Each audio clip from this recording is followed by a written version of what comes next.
કહું નિલેશ કુંભાણીને ફોર્મ રદ ના કર્યું. સામ દામ ને દંડની નીતિ અપનાવશે. કમલામાં બેઠા બેઠા ખરીદ વેચાણ સંઘ ખોલ્યો. ખરીદ વેચાણ સંઘનું બોર્ડ કમલમમાં જઈ મારો. હા એ તો એમાં સેટિંગ કરી કાઢ્યું. કો બેલેટ પેપર લાવો, દૂધનું દૂધ અને સાસરી સાસ થઈ જાય, પોણીનું પોણી બધું. બેલેટ પેપર તમે તો લાવતા નહીં.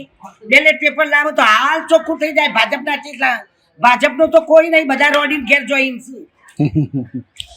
ગેરંટીઓ અને ગેરંટીઓ હાલી. હા ભાઈ એ બધી ખોટી ગેરંટીઓ, બધી ખોટી ગેરંટીઓ. તમારા છોકરો નોકરી આવી કોઈ ધંધા કરવા દઈએ. આ જીએસટી ના દાયરામાં ગાલે બધો ધંધા તો ઘેર જતા રહ્યા. છોકરા તો બધા નિવૃત્ત થઈને ઘેર બેસી ગયા. શું કર્યું? બધામાં જીએસટી નંબર હોય તો ધંધો કરીએ, કો નકર નહીં.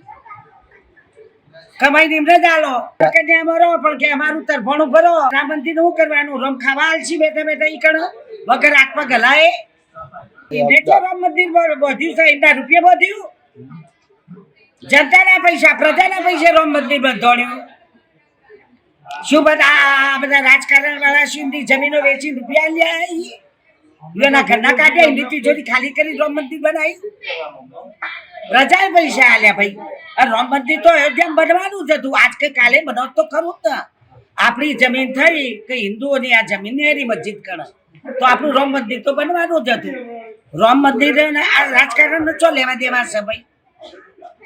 હે રામ તો આપણા ભગવાન છે, દરેક ના છે.